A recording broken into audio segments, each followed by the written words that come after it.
ಪಕ್ಷ ಇದೆ, ಅದರ ಜೊತೆಗೆ ಈ ವರ್ಷದ ಕೊನೆಯ ಗ್ರಹಣ ಸೂರ್ಯಗ್ರಹಣ. ಮೊನ್ನೆ ತಾನೇ ಚಂದ್ರಗ್ರಹಣವನ್ನ ನಾವೆಲ್ಲರೂ ಕಣ್ತುಂಬ್ಕೊಂಡ್ವಿ. ಅದಾಗಿದ್ದ 15 ದಿನಗಳ ಅಂತರದಲ್ಲಿ ಈ ಸೂರ್ಯಗ್ರಹಣ ಬರ್ತಾ ಇದೆ.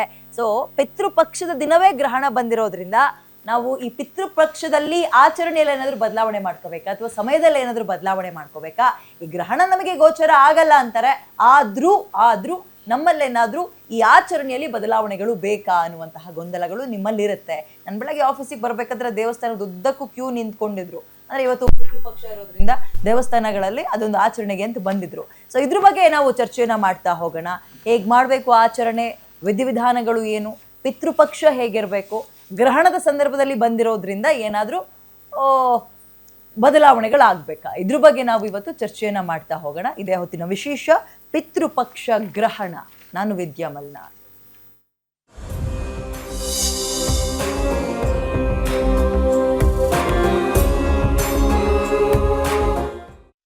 ಇದರಲ್ಲಿ ಇವತ್ತು ನಾನು ಮಾತಾಡುವಂಥದ್ದು ಅಥವಾ ನಿಮಗೆ ಹೇಳುವಂಥದ್ದು ಏನೂ ಇಲ್ಲ. ಯಾಕಂತ ಹೇಳಿದ್ರೆ ಇದನ್ನ ತಿಳ್ಕೊಂಡವ್ರ ಹತ್ರ ಹೇಳಿಸುವಂಥದ್ದೇ ಚಂದ. ಹಾಗಾಗಿ ನನ್ನ ಜೊತೆ ಗೆಸ್ಟ್ಗಳು ಕೂಡ ಇದ್ದಾರೆ, ಅವ್ರನ್ನ ವೆಲ್ಕಮ್ ಮಾಡ್ಕೊಳ್ತೀನಿ. ಜ್ಯೋತಿಷಿಗಳು ಡಾಕ್ಟರ್ ಸುರೇಶ್ ಗುರೂಜಿ ಇದ್ದಾರೆ. ಸರ್ ನಮಸ್ತೆ, ಕಾರ್ಯಕ್ರಮಕ್ಕೆ ಸ್ವಾಗತ ನಿಮಗೆ. ಅದೇ ರೀತಿಯಾಗಿ ಪಂಡಿತ ದಿನೇಶ್ ಗುರೂಜಿ ಕೂಡ ನಮ್ಮ ಜೊತೆ ಇದ್ದಾರೆ, ನಿಮಗೂ ಕೂಡ ಕಾರ್ಯಕ್ರಮಕ್ಕೆ ಸ್ವಾಗತ ಸರ್. ನಮಸ್ಕಾರ ಎಲ್ಲರಿಗೂ. ಮೊದಲನೇದಾಗಿ ಈ ಪಿತೃಪಕ್ಷದ ಬಗ್ಗೆ ಹೇಳ್ಬಿಡಿ ದಿನೇಶ್ ಸರ್. ನೋಡಿ, ನಮ್ಮ ದೇಹ ಕೊಟ್ಟಿರ್ತಕ್ಕಂಥ ತಂದೆ ತಾಯಿಗಳಿಗೆ, ವಿದ್ಯೆ ಕೊಟ್ಟಿರ್ತಕ್ಕಂಥ ತಂದೆ ತಾಯಿ, ಹಾಗೆ ನಮಗೆ ಒಂದು ಆಸ್ತಿ ಅಂತ ಒಂದು ಕೊಟ್ಟಿದ್ದಾರೆ. ಇವತ್ತು ನಾವು ಯಾರ್ದಾರು ಒಂದು ಕಷ್ಟಪಡದಲೇ ಒಂದು ದುಡ್ಡು ಬಂದಿದೆ ಅಂತಂದರೆ ಮೇಜರ್ ಆಗಿ ಅದು ತಂದೆ ತಾಯಿದಲ್ಲಿ. ಈಗ ಆಲ್ರೆಡಿ ನನ್ನೊಂದು ಮನೆ ಇದೆ, ಅದು ನಾನು ಕಷ್ಟಪಟ್ಟು ಕಟ್ಟಿಲ್ಲ, ನಮ್ಮ ತಂದೆ ಕಟ್ಟಿದ್ದಾರೆ. ಸೊ ಅದು ಆಲ್ರೆಡಿ ನನಗೆ ಭಾಳ ಬಳುವಳಿಯಾಗಿ ಬಂದಿದೆ ಅಲ್ವಾ. ಸೊ ಅದೊಂದು ಪಾಯಿಂಟು. ಕೆಲವರು ಎಷ್ಟೋ ಜನ ಹೇಳ್ತಾರೆ ನನಗೇನು ಕೊಟ್ಟೇ ಇಲ್ಲ ನಮ್ಮ ತಂದೆ ತಾಯಿ ಅಂತ. ಅದ್ಭುತವಾಗಿರ್ತಕ್ಕಂಥ ದೇಹ ಕೊಟ್ಟಿದ್ದಾರೆ, ಅದ್ಭುತವಾಗಿರ್ತಕ್ಕಂಥ ಜೀವನವನ್ನು ಅನುಭವಿಸೋಕ್ಕೆ ಕಣ್ಣು, ಆ ಪಂಚೇಂದ್ರಿಯಗಳು ಕೊಟ್ಟಿದ್ದಾರೆ. ಈ ಕೊಟ್ಟಿರ್ತಕ್ಕಂಥ ನಮ್ಮ ಕರ್ತೃ ಅಂತ ನಾವು ನಮ್ಮ ತಂದೆ ತಾಯಿಗಳಂತ ನಾವು ಏನು ಹೇಳ್ತೀವಿ, ಅವರಿಗೆ ಒಂದು ನಮನ ಅಂತ ನಾವು ಹೇಳ್ತೀವಿ, ಗ್ರ್ಯಾಟಿಟ್ಯೂಡ್ ಅಂತ ಹೇಳ್ತೀವಿ. ಆ ಗ್ರ್ಯಾಟಿಟ್ಯೂಡ್ ಅನ್ನೋದೇ ಪಿತೃಪಕ್ಷ. ಅದು ಬಿಟ್ಟು ಬೇರೆ ಯಾವ ರೀತಿಯೂ ಇಲ್ಲ. ಹಾಗೆ ಭಾಳ ಜನ ಏನಂತಂತಾರೆ, ಇಂದಿನ ಕಾಲದಲ್ಲಿ ತಂದೆ ತಾಯಿಗಳಿಗೆ ಗೌರವ ಕೊಡಬೇಕು, ಅಜ್ಜಿ ತಾತಂತರಿಗೆ ಗೌರವ ಕೊಡಬೇಕು ಅಂತಂದಾಗ ಅಲ್ಲಿ ಸಮಸ್ಯೆ ಬಂದಿರೋದೇನು ಅಂತಂದರೆ, ಹೇಳಿದ ಮಾತು ಕೇಳಬೇಕು ಅಂತಂದಾಗ ಅಲ್ಲಿ ದೋಷವನ್ನು ಇಟ್ಟರೆ ಅಥವಾ ಹೆದರ್ಸಿದ್ರೆ ಸ್ವಲ್ಪ ಭಯದಿಂದ ಆದರೂ ಭಕ್ತಿಯಿಂದ ಆದರೂ ಇರ್ತಾರೆ ಅಂತ ಹೇಳಿ ಬಂದಿರತಕ್ಕಂಥದ್ದೇ ಅಷ್ಟೇ ಹೊರತು ದೋಷ ಅಂತಂದರೆ ಎದುರ್ಕೊಂಡು ಹೋಗಿ ಮಾಡ್ತಕ್ಕಂಥದ್ದಲ್ಲ. ನಾವು ಬದುಕಿರಬೇಕಾದ್ರೇ ತಂದೆ ತಾಯಿಗಳಿಗೆ ಗೌರವ ಕೊಟ್ಟು ಅವ್ರಿಗೆ ಊಟ, ಅನ್ನ, ಉಪಚಾರ ಮತ್ತು ಆರೋಗ್ಯ ಮತ್ತು ಮೆಡಿಕಲ್ ಅಸಿಸ್ಟೆನ್ಸ್ನ ನಾವು ಕೊಟ್ಟರೆ ಅದೇ ಪಿತೃ ಕಾರ್ಯ ಅಂತ ನಾವು ಫಸ್ಟ್ ಹೇಳ್ತೀವಿ.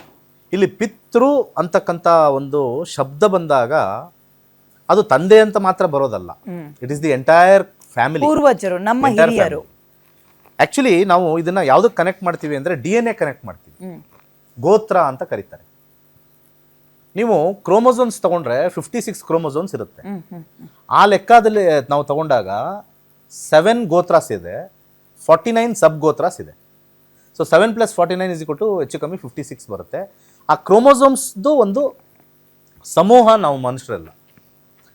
ಸೊ ಈ ಒಂದು ಗೋತ್ರದಲ್ಲಿ ಹುಟ್ಟಿರ್ತಕ್ಕಂಥ ವಿಚಾರದಲ್ಲಿ ಆ ಲೀನಿಯೇಜ್ ಅಂತ ನಾವು ಬಂದಾಗ, ಲೀನಿಯೇಜ್ನ ನಾವು ಕಂಟಿನ್ಯೂ ಮಾಡಬೇಕು ಅಂತಂದಾಗ ನಮ್ಮ ಪಿತೃಗಳಿಗೆ ನಮನ. So we are in one clan ಅಂತ ಕರಿತೀವಿ, ಒಂದು ಲೈನ್ ಅಂತ ಹೇಳ್ತೀವಿ. ಈಗ ನಮಗೆ ಭಾರತ ದೇಶದ ಬಗ್ಗೆ ಅಭಿಮಾನ, ಹಾಗೆ ನಮಗೆ ಯಾವ್ಯಾವ ದೇಶದಲ್ಲಿ ಹುಟ್ಟಿರ್ತಾರೋ ಅವ್ರವ್ರಿಗೆ ಆಯಾ ದೇಶದ ಅಭಿಮಾನ. ಸೊ ನಾವು ನಮ್ಮ ಒಂದು ಫೋರ್ ಫಾದರ್ಸಿಂದ ಹುಟ್ಟಿರ್ತಕ್ಕಂಥ ವಿಚಾರದಲ್ಲಿ ಅಭಿಮಾನ ಇದ್ದೇ ಇರತಕ್ಕಂಥದ್ದನ್ನು ನಾವಲ್ಲಿ ಗೋತ್ರದಿಂದ ಪ್ರಾರಂಭ ಮಾಡ್ತೀವಿ. ಅನೇಕ ಜನರು ಹೇಳ್ತಾರೆ ನಮ್ಮ ಗೋತ್ರನೇ ಗೊತ್ತಿಲ್ಲ ಅಂತ ಹೇಳ್ತಾರೆ. ಅದಕ್ಕೂ ಕೂಡ ಶಾಸ್ತ್ರದಲ್ಲಿ ಬರೆದಿದ್ದಾರೆ. ನಿನಗೆ ಗೋತ್ರ ಗೊತ್ತಿಲ್ಲ ಅಂತಂದರೆ ಒಂದು ಕೆಲಸ ಮಾಡು, ಕಾಶ್ಯಪ ಗೋತ್ರ ಅಂತ ಇಟ್ಕೋ. ಯಾಕಂದರೆ ಮೂಲ ಬಂದಿರತಕ್ಕಂಥ DNA, first DNA was Kashyapa DNA. ಆ ಫಸ್ಟ್ DNA ನೀನು ಇಟ್ಕೋ. ಅಂದರೆ it is just to identify ಅಷ್ಟೇ, ಇದು ಐಡೆಂಟಿಫಿಕೇಶನ್ ಅಷ್ಟೇ. ಹಾಗೆ ಈ ಗೋತ್ರ ಮತ್ತು ಈ ಡಿಸೀಸ್ಗೂ ಕೂಡ ಸಂಬಂಧನ ಕಲ್ಪಿಸಿದ್ದಾರೆ. ಗೋತ್ರ ಮತ್ತು ಡಿಸೀಸ್ ಕಾಯಿಲೆಗೆ ಜೆನೆಟಿಕ್ ಡಿಸಾರ್ಡರ್ ಅಂತ ಹೇಳ್ತಾರೆ. ನೋಡಿ, ಯಾಕೆ ನಾವು ಈ ದೊಡ್ಡಪ್ಪನ ಮಕ್ಕಳನ್ನ ಮದುವೆ ಆಗಬಾರ್ದು, ಚಿಕ್ಕಪ್ಪನ ಮಕ್ಕಳನ್ನ ಮದುವೆ ಆಗಬಾರ್ದು ಅಂದರೆ ಜೆನೆಟಿಕ್ ಡಿಸಾರ್ಡರ್ ಅಂತ ಡಾಕ್ಟರ್ ಹೇಳ್ತಾರೆ, ಎಷ್ಟೊಂದು ಕಡೆ ಮೆಡಿಕಲ್ ಹೇಳ್ತಾರೆ. ಅದನ್ನು ನಾವು ಒಂದೇ ಗೋತ್ರದವರು ಮದುವೆ ಆಗಬಾರ್ದು ಅಂತ ಹೇಳಿ ಅಲ್ಲಿ ಬಂದಿರತಕ್ಕಂಥದ್ದು ಮೆಡಿಕಲ್ ಟರ್ಮಿನಾಲಜಿಯಿಂದನೇ ಹೊರತು ಬೇರೆ ಯಾವುದೋ ಶಾಸ್ತ್ರದಿಂದ ಆ ಗೋತ್ರ ಆಗ್ಬಿಟ್ರೆ ಹಂಗಾಗ್ಬಿಡುತ್ತೆ ಹಿಂಗಾಗ್ಬಿಡುತ್ತೆ ಅಂತ ಯಾವುದೂ ಇಲ್ಲ. ಸೊ ಫಸ್ಟ್ ಆ್ಯಂಡ್ ಫಾರ್ಮೋಸ್ಟು ನಾನು ಎಲ್ಲರಿಗೂ ಹೇಳೋದು ಅಂತ ಏನಂತಂದರೆ, ಪಿತೃಪಕ್ಷದಲ್ಲಿ ಪಿತೃಗಳಿಗೆ ನಾವು ನಮನವನ್ನು ಮಾಡ್ತಕ್ಕಂಥದ್ದು.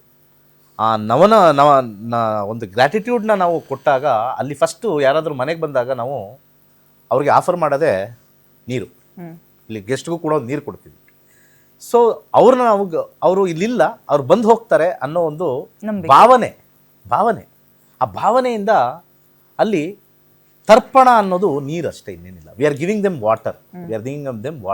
ಯಾಕಂದ್ರೆ ನಮಗೆ ಅನ್ನ ಅವರು ಫಿಸಿಕಲ್ ಫಾರ್ಮಲ್ಲಿ ಏನಿಲ್ಲ. ಫಿಸಿಕಲ್ ಫಾರ್ಮಲ್ಲಿ ಇಲ್ಲದೆ ಇದ್ದಾಗ ನಾವೇನೂ ಅರ್ಪಣೆ ಮಾಡೋಕ್ಕಾಗಲ್ಲ. ಅದನ್ನು ನಾವು ಒಂದು ನೀರು ಕೊಡ್ತಕ್ಕಂಥ ಸಂಬಂಧ. ಸೊ ಅದರಲ್ಲಿ ಒಂದು ಸ್ವಲ್ಪ ಆಚಾರವನ್ನು ಮಾಡಿದ್ದಾರೆ. ಫಾರ್ ಎಕ್ಸಾಂಪಲ್, ಇವಾಗ ನಾವು ಸಪ್ತ ಋಷಿಗಳಿಗೆ ನೀರು ಕೊಡಬೇಕಾದ್ರೆ ನಾವು ಈ ರೀತಿ ಹಿಂಗೆ ಫ್ಲೋ ಆಗಬೇಕು ಅಂತ ಕೊಡ್ತೀವಿ, ಒಂದು order. It is just A order. ಅಥವಾ ನಾವು ದೇವರುಗಳಿಗೆ ನಾವು ಏನಾದ್ರು ನೀರು ಕೊಡಬೇಕು ಅಂದರೆ ಸ್ವಲ್ಪ ಈ ಕಡೆ ಬಲಗಡೆಗೆ ಈ ಥರ ಕೊಡ್ತೀವಿ. ಪಿತೃಗಳಿಗೆ ಅಂದರೆ ನಮ್ಮ ಕ್ಲಾನ್, ನಮ್ಮ ಪಿತೃಗಳಿಗೆ ಕೊಡಬೇಕು ಅಂದರೆ ಸ್ವಲ್ಪ ಈ ರೀತಿ ಕೊಡ್ತೀವಿ. ಇಟ್ಸ್ ಓನ್ಲಿ ಎ ಆರ್ಡರ್ ಅಷ್ಟೇ. ನಾವು ನೀರು ಕೊಡಬೇಕಾದ್ರೆ ಚಿಕ್ಕವ್ರಿಗೆ ಹಿಂಗೆ ಕೊಡ್ತೀವಿ, ದೊಡ್ಡವ್ರಿಗೆ ಹಿಂಗೆ ಕೊಡ್ತೀವಿ. It is just A order. ನಾವು ಆರ್ಡರ್ನ ನಾವು ತಪ್ಪು ತಿಳ್ಕೊಂಡು ಹಿಂಗೆ ಯಾಕೆ ಕೊಡಬೇಕು ಹಂಗೆ ಯಾಕೆ ಕೊಡಬೇಕು ಅಂತ ಹೇಳ್ತಕ್ಕಂಥ ಒಂದು ವಿಚಾರ. ಹಾಗೆ ಮೂಲತಃ ನಾವು ನೀರನ್ನು ಯಾಕೆ ಸಮರ್ಪಣೆ ಮಾಡಬೇಕು ಅಂತಂದರೆ, ಶಾಸ್ತ್ರದಲ್ಲಿ ಹೇಳಿದೆ ಯೂನಿವರ್ಸಲ್ ಸಾಲ್ವೆಂಟ್ ಎಲ್ಲರಿಗೂ ಗೊತ್ತಿರ್ತಕ್ಕಂಥದ್ದು ವಾಟ್ರೇ. ವಾಟರ್ ನೀವು ಎಷ್ಟೇ ಹೊಟ್ಟೆ ಹಸ್ತಿದ್ರು ಕೂಡ ಒಂದು ಚೊಂಬು ನೀರು ಕುಡಿದ್ಬಿಟ್ರೆ ಸ್ವಲ್ಪ ದಣಿವಾಗುತ್ತೆ, ರಿಲ್ಯಾಕ್ಸ್ ಆಗುತ್ತೆ. So the relaxation point of any form of food is first water. Water is the universal solvent ಅಂತ ಹೇಳ್ತಾರೆ. ಇಷ್ಟು ವಿಚಾರ. ಸರಿ, ಪಿತೃಪಕ್ಷ ಯಾಕೆ ಮಾಡ್ತೀವಿ ಅನ್ನೋದನ್ನ ಬಹಳ ಅದ್ಭುತವಾಗಿ ಹೇಳಿದ್ರಿ. ನಿಮ್ಮ ಹತ್ರ ಬರ್ತೀನಿ.